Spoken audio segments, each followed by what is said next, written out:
7. La cultura feminizada y el valor del empleo. Distance, fragmento. Tina Laporta. tergelens.org/works/distance/.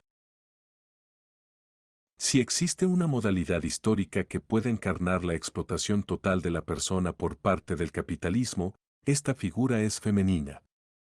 La explotación ha sido siempre y es una apropiación indiscriminada de cansancio, tiempo, cuerpo y saberes individuales. La modalidad de explotación de las mujeres tiene además fuertes aspectos de no valor social, de flexibilidad infinita, de invisibilidad, pero, bien considerado, es precisamente en estas últimas décadas cuando el capitalismo ha apuntado, en términos generales, a apropiarse con más fuerza si cabe de la polivalencia, de la multiactividad y de la cualidad del trabajo y del cuerpo femenino. Cristina Morini, por amor o a la fuerza. Feminización del trabajo y biopolítica del cuerpo. 1. La profesión y la afición transgredida en las redes. Puede que toda persona sea crédula más allá de la práctica a la que se dedica. O que antes fuera así. Porque ahora las tareas implícitas en cada actividad son diversas y el saber ya no se memoriza como antes. La red lo inunda todo. Los entusiastas lo saben. El saber se archiva, cambia y crece, es accesible a todos los conectados. Como efecto, la gestión de los saberes ha cambiado y las prácticas que merodean los saberes creativos también.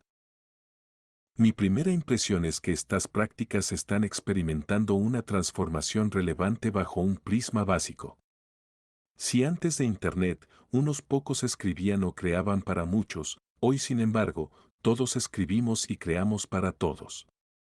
La práctica creativa ya no es minoritaria y se normaliza y difunde con facilidad, haciendo confuso el margen entre lo amateur y lo profesional, entre la afición y el trabajo. Tampoco los mediadores son ahora lo que fueron en el pasado. Aunque en la práctica cultural coexisten viejas y nuevas fórmulas, prima la posibilidad de ocuparnos nosotros mismos de la presentación y difusión de aquello que hacemos desde casa. Quien más, quien menos tiene una red de contactos dispuestos a ver, escuchar y leer nuestras cosas, nosotros corresponderemos de la misma manera con ellos. En estos tiempos, de manera en apariencia previsible y orgánica, están apareciendo otras formas de trabajo cultural apoyadas en la red y derivadas de la práctica creativa. Formas que priman cada vez más la versatilidad y la polivalencia, la firma como marca, la consecución y el mantenimiento de audiencias, formas que tejen la piel cotidiana de los entusiastas. Quizá un primer motor de todo esto tenga que ver con la mutación de lo que hasta hace poco considerábamos afición. Aquella inclinación hacia una actividad que gusta y que solía tener una visibilidad reducida. Es decir, aquello que se hace y se muestra al círculo cercano e íntimo de familiares y amigos, ese poema, ese dibujo, ese invento de cartón, cables y madera. Definición y práctica implicaban que la obra amateur sería vista por pocos. Entonces, antes de Internet, limitados al mundo material cercano, donde las cosas se tropiezan, acumulan polvo y requieren más espacio. Pero después de Internet la visibilidad ya no es reducida, al menos no en potencia. Bien como obra expresa, bien como parte apropiada por otros, más o menos humanos, más o menos máquina, lo que hacemos circulará y será visto por muchos.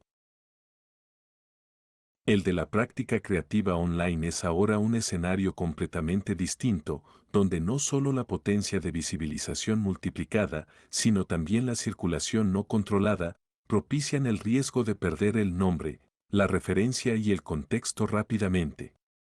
De circular como huérfana perdida de mano en mano, de ojo en ojo, esa fotografía sin título, esas líneas copiadas de otro muro, esa música no registrada. El magma creativo online es voraz, las aplicaciones para la apropiación casi prolongaciones de los dedos, y la remezcla tan cotidiana como inconsciente. La circulación acontece y no se piensa, está por ello falta de pregunta ética, amparada en el anonimato y en la movilidad. Todo lo que fluye públicamente parece alzarnos los brazos, disponible, sin consecuencias. Es una de las contrapartidas de la práctica creativa en la red, que no merma la potencia de visibilidad de los entusiastas que buscan dar a conocer su trabajo. En este siglo, Internet permite que una afición creativa fácilmente se visibilice ante un público muy numeroso, circulando e incorporándose en un universo simbólico que se lee de forma distinta y donde intervenimos también de otras maneras. Así, visibilidad y forma de circular transgreden el círculo cercano como también lo hacen frente a las clásicas formas de trabajo material y de educación formal. Observen si no hasta qué punto en nuestras habitaciones conectadas el mundo arremete como un ciclón de ruido y conocimiento digitalizado.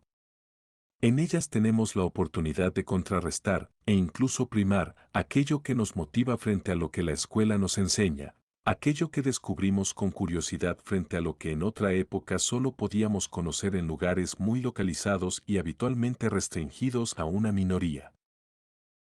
El autodidactismo cuando hay voluntad, la autenticidad, remarcada por un hablar en primera persona, la posibilidad de crear y el contexto común de una habitación conectada donde poder concentrarnos, impulsan a muchos a convertir la creación online en razón de ser ante la incertidumbre laboral o vital.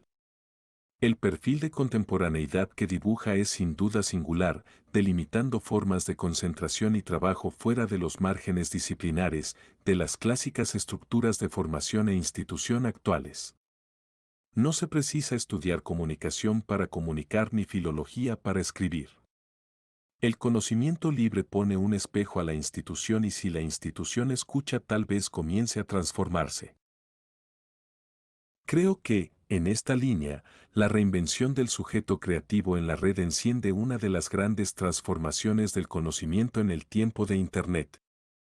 Lo hace además contrarrestando o cuando menos matizando la imagen de precariedad que vengo compartiendo en este ensayo, como contrapeso cargado de potencia que da alas al sueño de mayores niveles de emancipación. Entrelazada con el poder creativo en el universo online, la cosa se mueve entre luces que iluminan y a veces ciegan, tonos medios y sombras. De un lado, la pasión creadora no limitada a la educación formal, de otro, la deriva del entusiasmo de quienes buscan convertir afición en trabajo allí donde se concentran no pocos conflictos del capital como brotes en ciernes de precariedad. Ocurre sin embargo que las palabras no se emplean con inocencia, y determinadas prácticas creativas son condecoradas como trabajo, mientras que otras que conllevan la misma pasión y energía no lo son.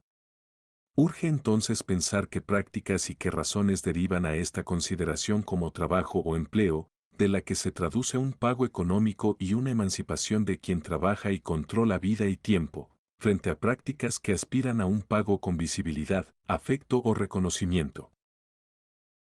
De hecho, lo que moviliza a un entusiasta es dedicarse a su pasión, transformar su vulnerabilidad económica en libertad.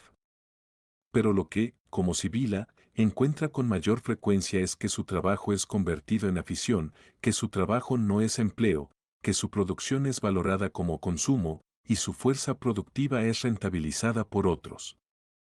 Entusiastas que operan más como engranaje que como sujetos. No es liviano este asunto de las diferencias y fusiones entre la afición y el trabajo, asunto también del tiempo propio y de lo que en él hacemos, de las palabras y prácticas que en él manejamos, y de las posibilidades que esas palabras y trabajos ofrecen o niegan a las personas según sus géneros.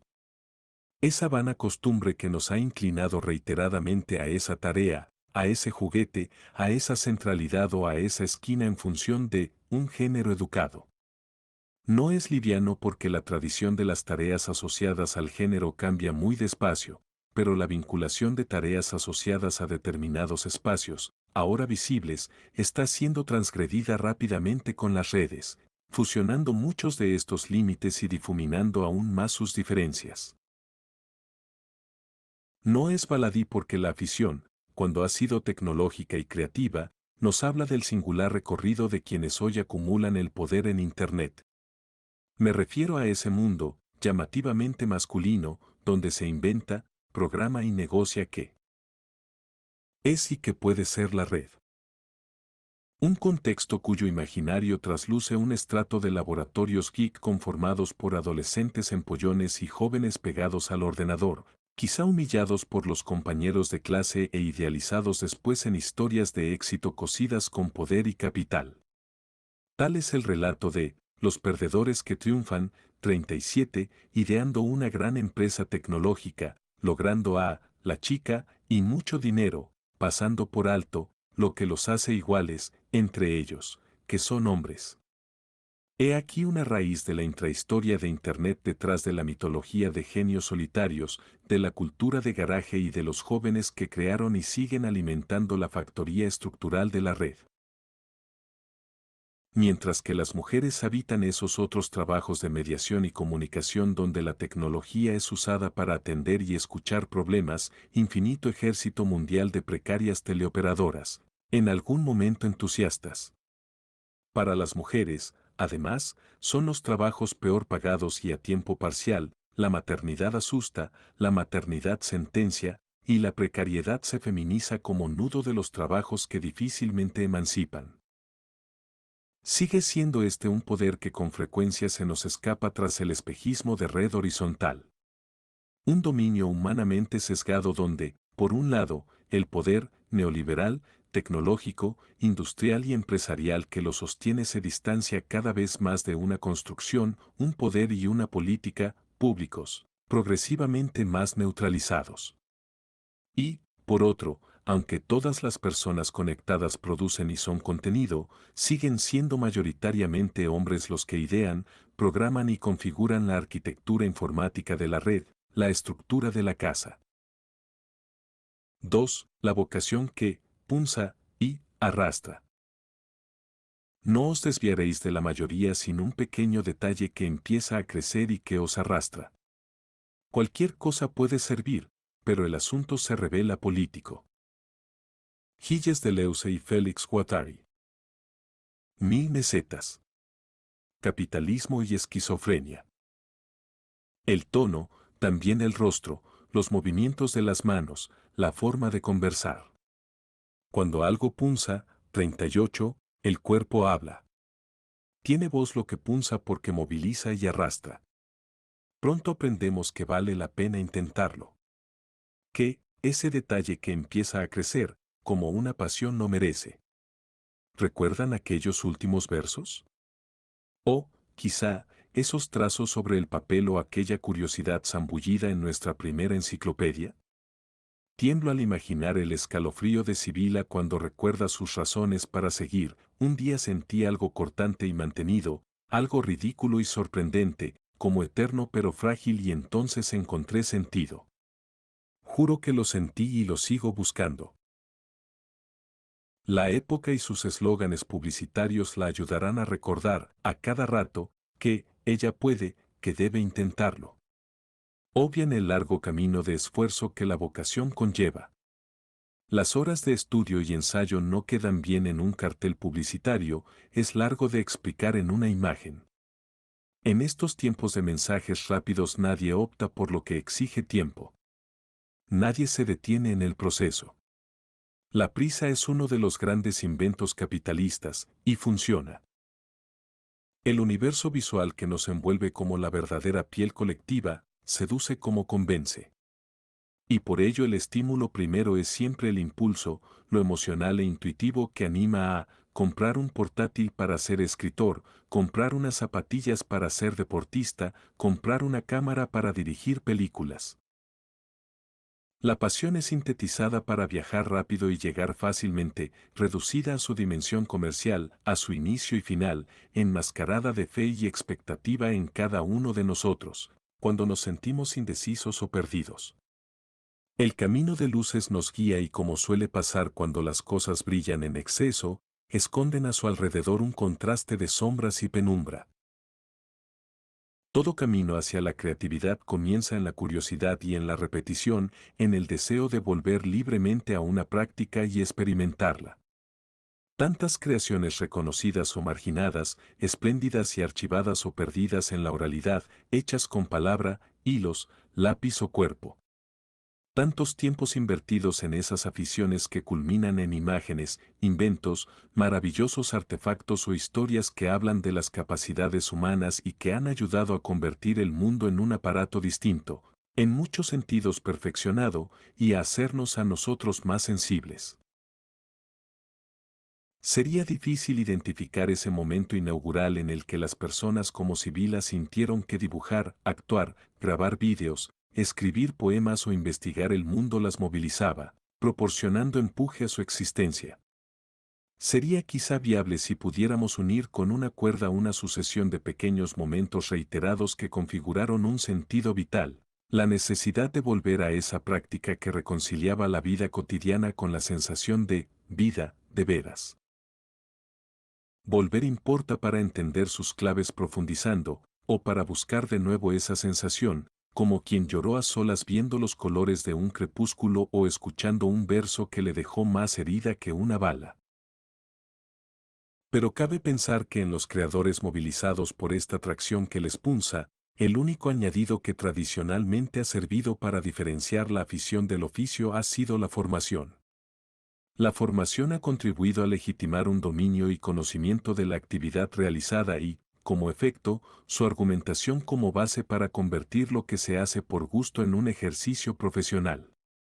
La posibilidad de materializar esa práctica funciona como inspiración e incentivo para quien la ejerce y para quien se está formando, y necesita imaginar su actividad como posible proyecto de un futuro, imaginar y proyectarse en un posible futuro.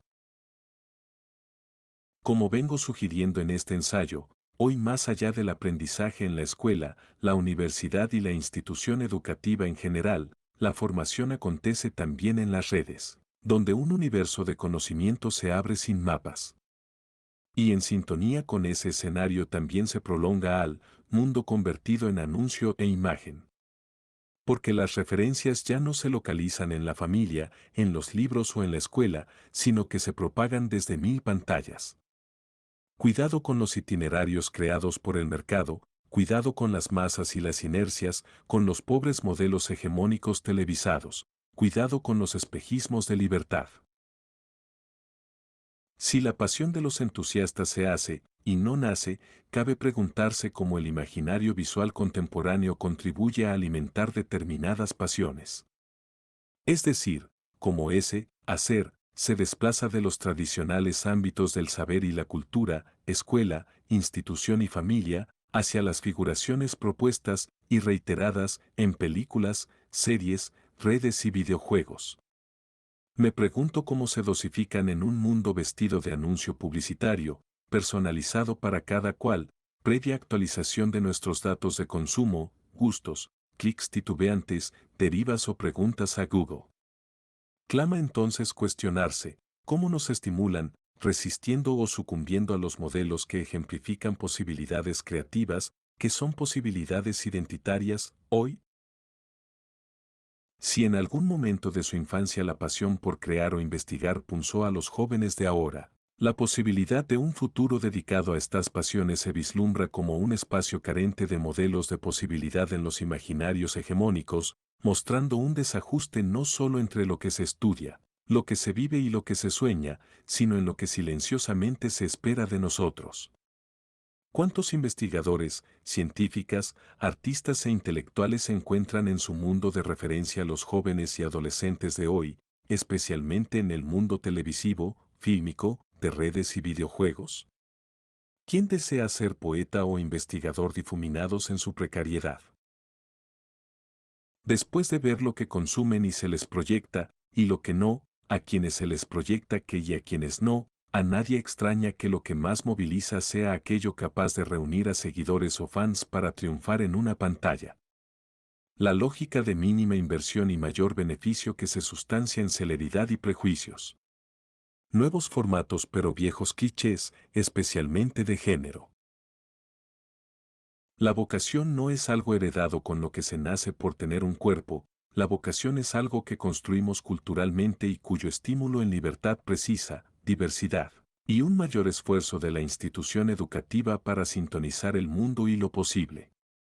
Es complicado imaginarse, ser, aquello que apenas se conoce o aquello que no ofrece referente alguno, aquello que está coartado por una imaginación lastrada y una realidad borrosa y frágil como la de los entusiastas.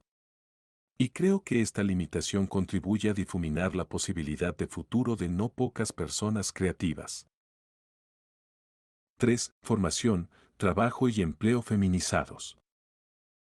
Lo de convertirte en emprendedora es un tobogán de ilusiones y decepciones, pero he de deciros que es una experiencia apasionante. He escuchado esta mañana en el diario de la crisis de la cadena SER a una mujer que había sido despedida tras una baja por enfermedad y que acaba de montar un negocio junto a su hermana, despedida a su vez tras una baja por maternidad. Oh, Salazar. Una experiencia apasionante, post de Facebook. Sibila en la ventana. De la casa de enfrente sale un espléndido aroma a guiso elaborado por una mujer. También huele el asado que hace su marido en el restaurante cercano donde trabaja. Siendo las mismas prácticas, una implica producción de bienes que conllevan un sueldo y un empleo, otra implica producción valorada como consumo y un vínculo biopolítico en el ámbito doméstico. Una supone un pago nominal y económico y otra un pago difuso en la estructura familiar. Puede que ambas sean movidas por un placer, incluso vocacional, pero la sociedad las conceptualiza de manera distinta. Me pregunto bajo qué lógicas muchos trabajos que han aparecido en los últimos tiempos en Internet son considerados o no empleo. Bajo qué lógicas el género de quienes los realizan resulta un elemento determinante en esta consideración y en la precariedad contemporánea. Porque a priori parecen aquellas vocaciones capaces de sostener la infraestructura tecnológica las más susceptibles de convertirse en empleo. Junto a ellas también aquellas prácticas orientadas a la acumulación de seguidores. Las reconocerán por inscribirse en la lógica neoliberal de los datos y de la movilización de grandes números y masas, una ley de oferta y demanda que se retroalimenta.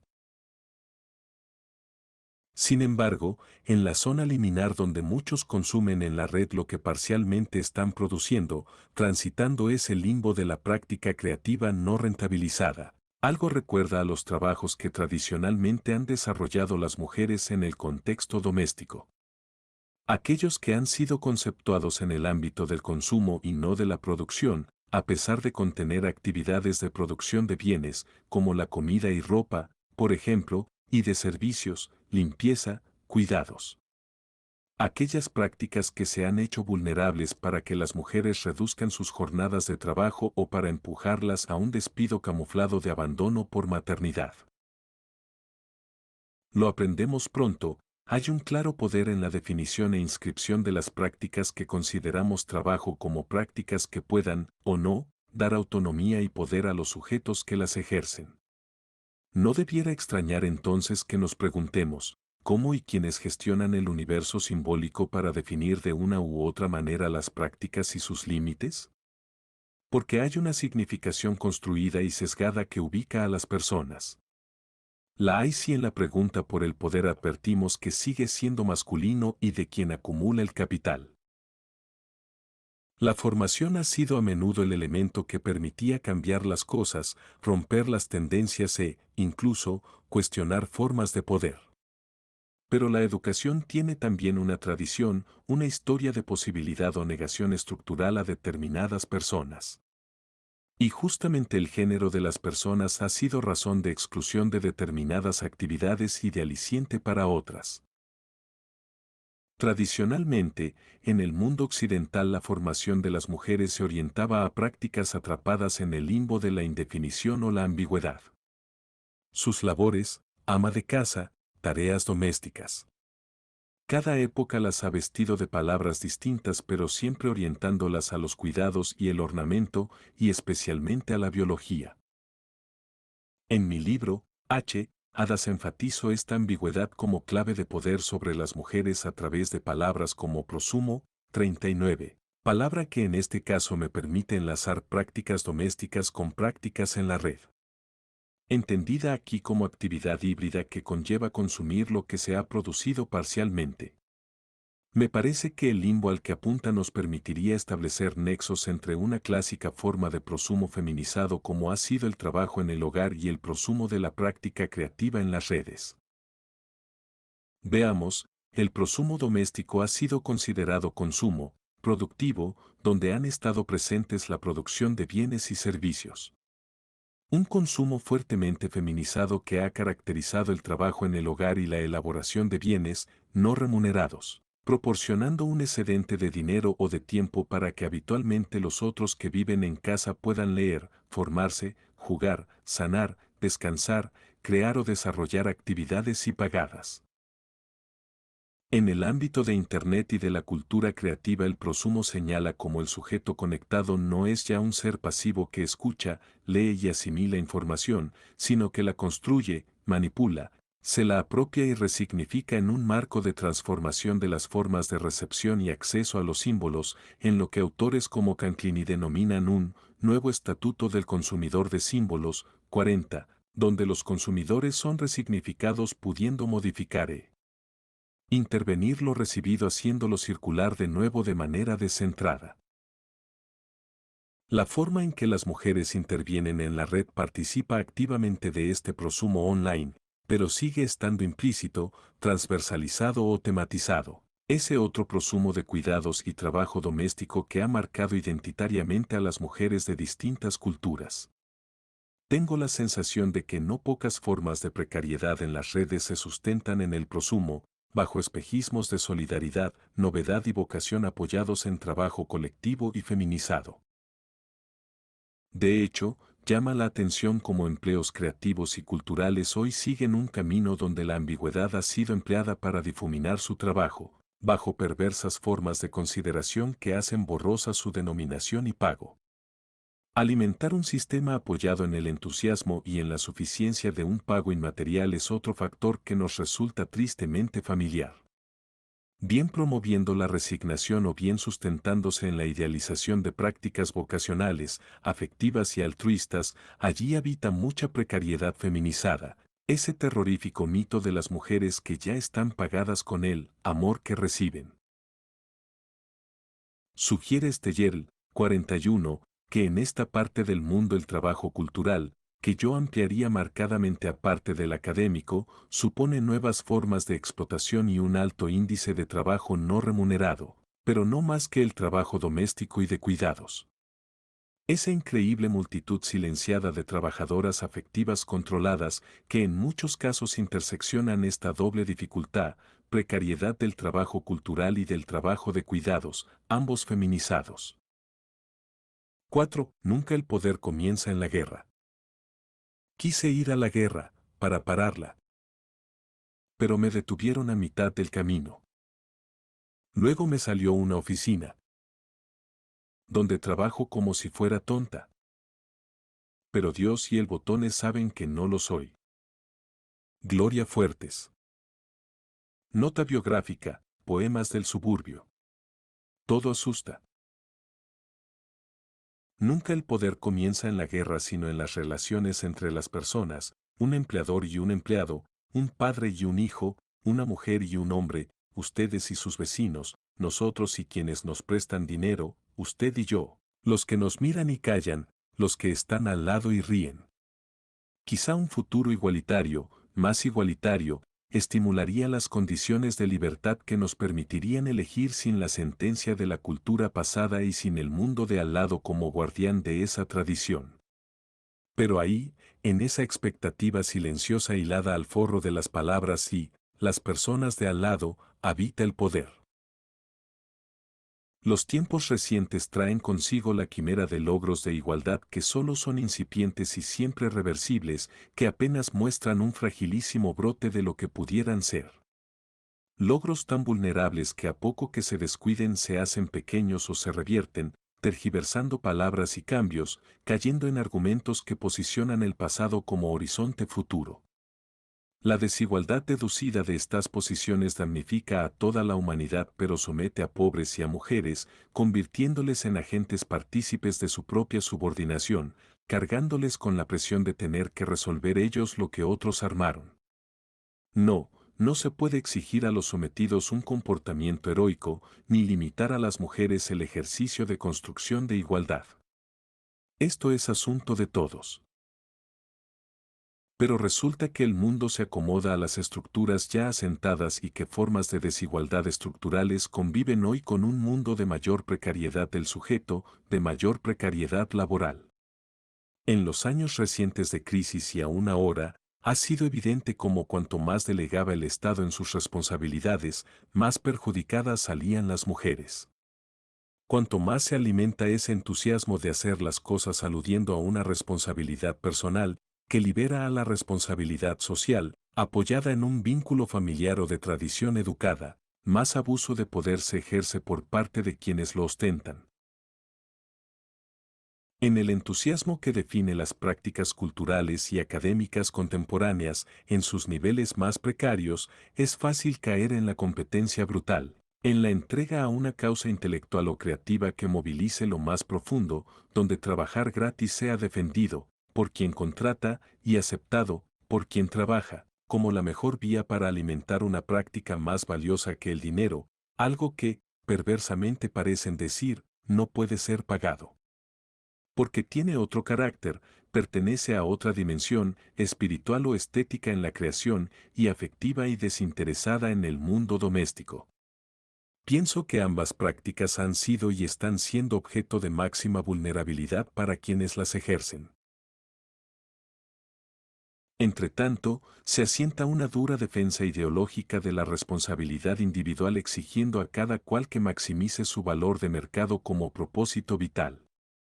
La obcecación en este objetivo excluye a muchas mujeres de una batalla que sienten perdida de antemano por la expectativa que la sociedad pone en ellas, pero también hace que la población se habitúe a la desesperanza.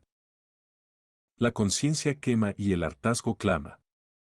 Advertir esa vieja desigualdad no solo nos previene sino que nos posiciona a exigir con urgencia fórmulas más justas. No cabría perder de vista las políticas con las que se instrumentaliza el valor de ese otro pago no material. El pago no económico, presentado como pago suficiente cuando hablamos de pago creativo, o el pago atado a los lazos familiares y afectivos del trabajo doméstico, curiosamente marca a personas que o son pobres o barra diagonal y son mujeres. Y claro que los pagos simbólicos importan, más si cabe teniendo en cuenta la desconfianza que genera quien engaña beneficiándose de su poder. La credibilidad, como el afecto, como el reconocimiento social, son pagos necesarios, son pagos valiosos, pero nunca pueden ser pagos suficientes. Son maliciosos si no se realizan sobre un suelo material que ofrezca garantías de vida digna, mayores grados de libertad para evitar actuar con miedo o con heroicidad. No es lo mismo pagar con reconocimiento a un rico que a un pobre. Porque son fuerzas increíblemente conservadoras las que alimentan este pago inmaterial como algo suficiente. Pago inmaterial que en el rico se convierte en prestigio y en el pobre en frustración y abandono por necesidad de dedicar sus tiempos a ese otro trabajo que le permita vivir. Los entusiastas quieren mantener su esperanza en el compromiso de las personas con los otros, una esperanza que pide inaugurar reflexión y cambio sobre las relaciones trabajo-sueldo, sobre el valor de lo que no es dinero, y sobre mecanismos que perpetúan a los pobres como pobres y aumentan la riqueza de los ricos. Sibila quiere pensar que hay algo nuevo en los últimos tiempos, cuando sus representantes públicos prometen trabajar ejemplarmente contra el giro de esta rueda y la resonante desigualdad de quienes acumulan tanto, y de tanto sin apenas nada. Pero la frustración aumenta y duele cuando las promesas no se cumplen y la corrupción aumenta. La herida convive con la esperanza exigente al observar cómo vecinos y hermanos que antes eran precarios, ahora ejercen como políticos. Llamativamente, en este tránsito siempre se les pedirá más, porque vecinos y hermanos son los que nos proporcionan medida y contexto en el mundo. 5. Sibila cuida.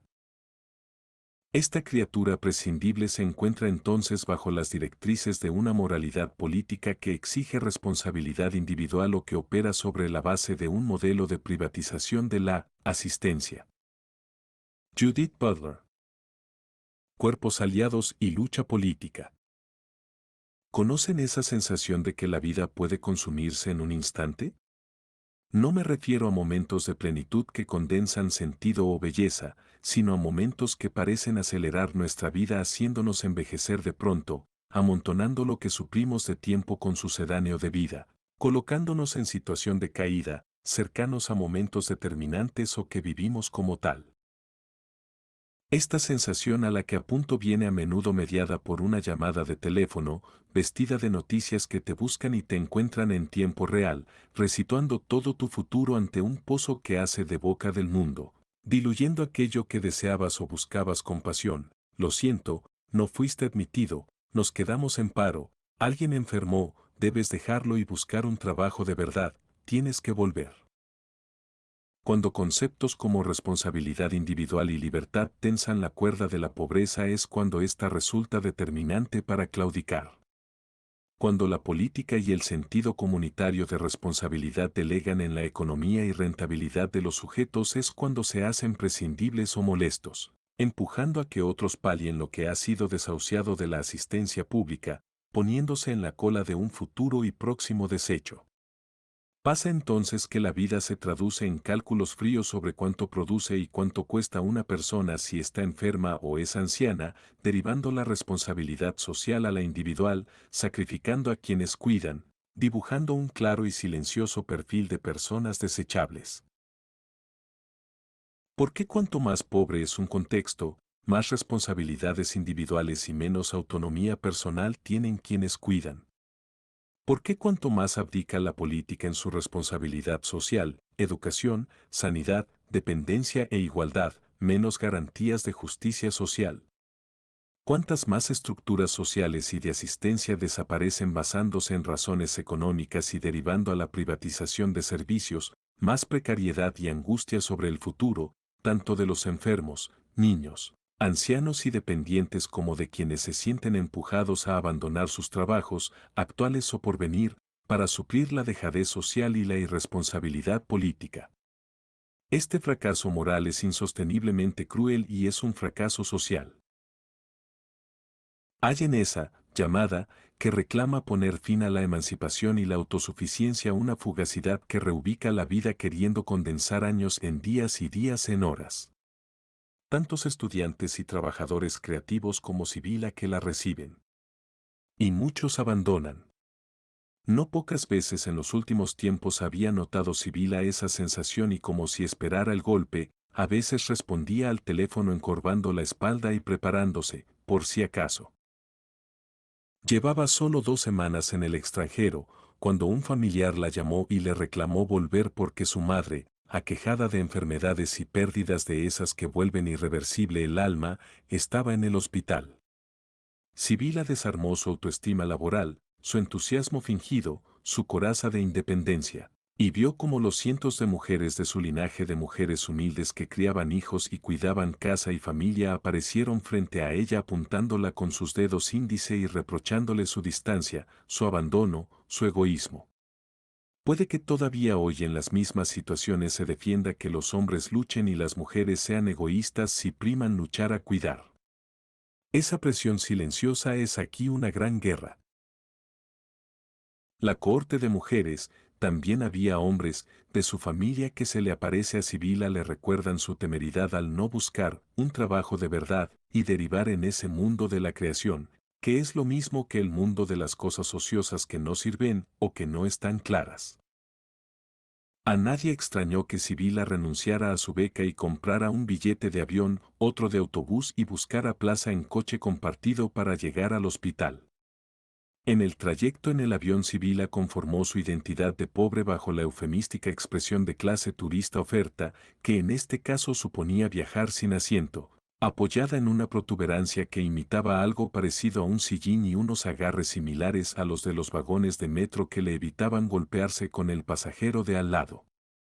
Con lo que pagó por el billete solo tenía derecho a viajar de pie, entrando y saliendo la última y dejando su maleta en la bodega.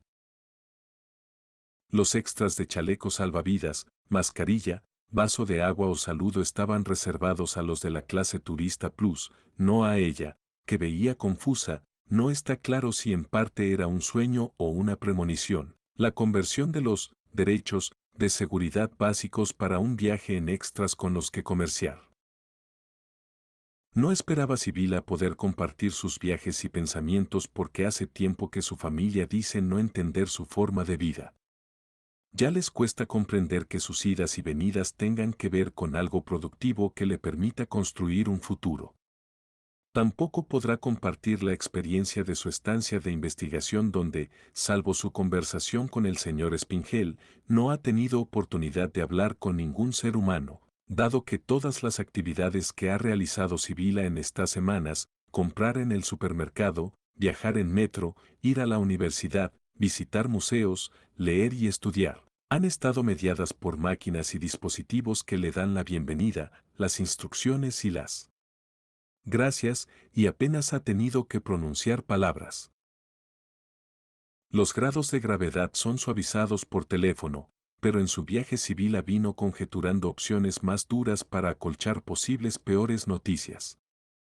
Es cuando la vida se tambalea cuando Sibila se encuentra curtida en la esperanza, entera y eficaz como acompañante y cuidadora, menos vulnerable, como entrenada desde niña en lo que había visto y en lo que de ella se esperaba. Así, durante días que han sido semanas, semanas intercaladas entre otras que han sido meses, Sibila se ha quedado en un sillón azul celeste de hospital, acompañando y cuidando. Pero los hospitales aplazan las decisiones, quizá porque tienen algo de no lugar, como un espacio de tránsito o un andén de una estación de tren. En ellos no se habita de veras, solo se espera. Los hospitales además tienen el poder de recordarnos, de pronto, que somos de carne, por mucho que los mundos que vivimos nos vengan dados cada vez más por imágenes limpias que dejan lo que sangra y supura detrás de la pantalla. Sus pasillos son como una plaza pública, a poco que los transites un tiempo y te sientes a observar, el mundo se te revela en sus negociaciones, pero aquí lo hace desnudo, dejando ver la capa más frágil y a veces abyecta, no solo de los cuerpos enfermos, sino de los sujetos que cuidan. Ese tesoro profesional de la sanidad pública sobre el que Sibila, temerosa, proyecta, para ahuyentar un futuro de privatización. Un terrorífico futuro excluyente que definitivamente termine por alejar a los pobres de esa otra vida. Pero ante todo los hospitales tienen camas para curarse y sillones azules para esperar. En uno de ellos pasa las horas Sibila.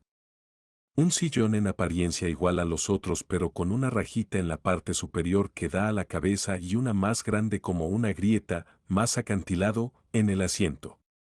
El primer día Sibila maldijo su mala suerte porque le hubiera tocado el sillón más roto en lugar del otro, igual de celeste pero más liso y sin raja, ocupado ya por otra mujer en la habitación que compartían.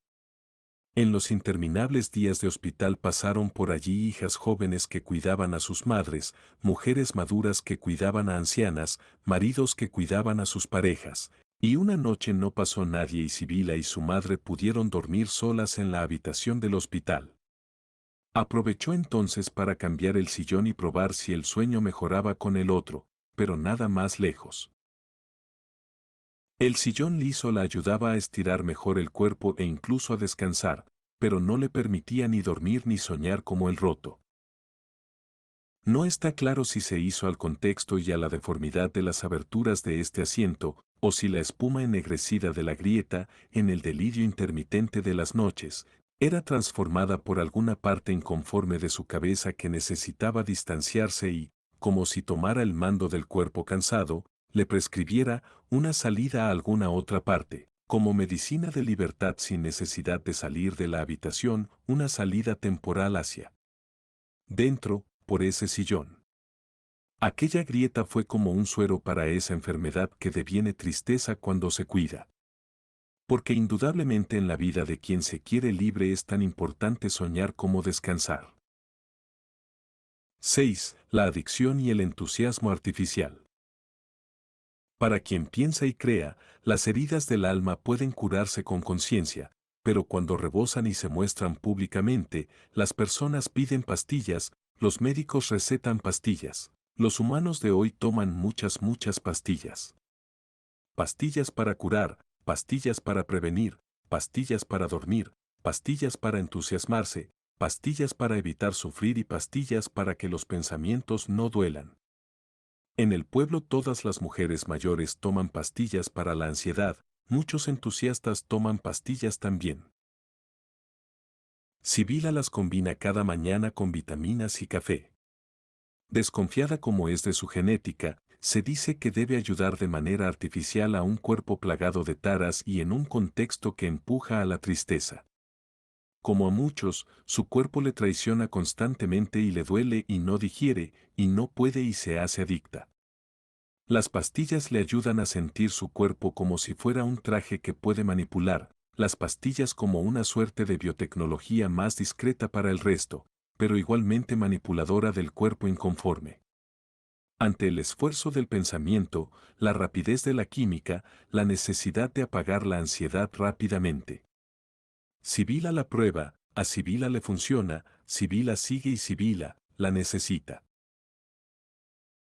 Lo que antes lograba enfrentando las cosas y reflexionándolas, ansiando una felicidad amparada en la búsqueda desde la reflexión, esa que los epicúreos llamaban ataraxia o ausencia de turbación, ahora puede lograrla con una pastilla o con otros tipos de droga. La prescripción médica ayuda a desestigmatizar la que ellos recetan y a diferenciarla de la marginal que muchos entusiastas consumen. ¿Cree Sibila que estaría bien que la pastilla de la mañana le diera algún poder sobrehumano, que la convirtiera en invisible o transformara su color, pero únicamente evita que Sibila se enoje y dé patadas al aire pensando en los pagos que no llegan y que no se golpee ni golpee las minúsculas cosas de su minúsculo estudio? La seguridad es hostil para quien la presencia sin poseerla. Demasiada vulnerabilidad la de Sibila, demasiada estabilidad la de sus jefes. Antes, la obsesión provocaba angustia y ansiedad, ahora las pastillas la ayudan a docilizarla. Se dice, ante una obsesión quizá cabe acariciarla, mirarla con ternura porque habitará contigo, frente al esfuerzo de entenderla la tentación de apagarla.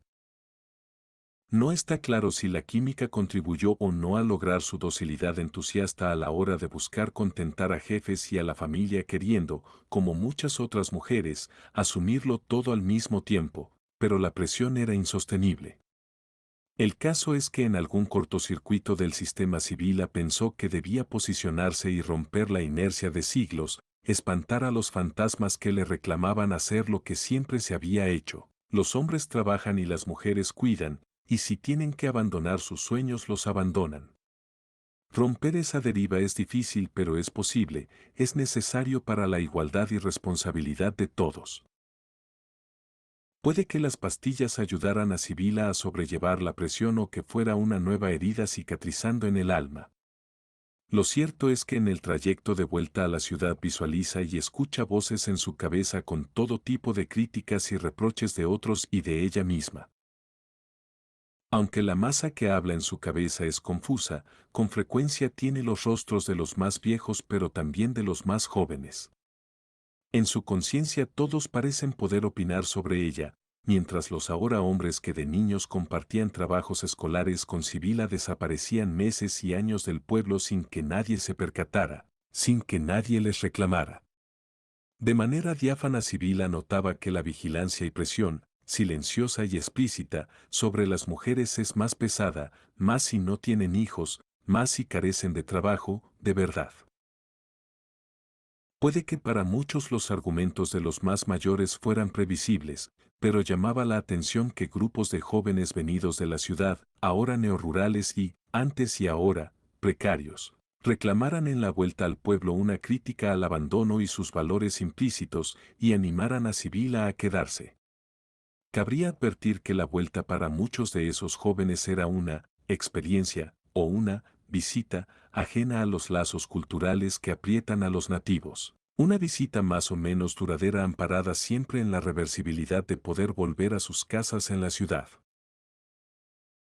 Aquellos jóvenes decían reivindicar en la vuelta al pueblo una realidad alternativa que buscaba un mayor compromiso con lo que importa de la vida, sugiriendo a Sibila que renunciara a su vocación y deseos, a su pasión por crear y por vivir, más, libremente. Una justificación que buscando ser crítica e incluso ética escondía para gente como ella más desigualdad y subordinación, legitimando una vida alejada de todo compromiso con la contemporaneidad como experiencia para algunos y como claudicación y paliativo, disfrazado de compromiso, para las mujeres como ella. Tanto tiempo queriendo salir para ser libre sobre si regresar o no.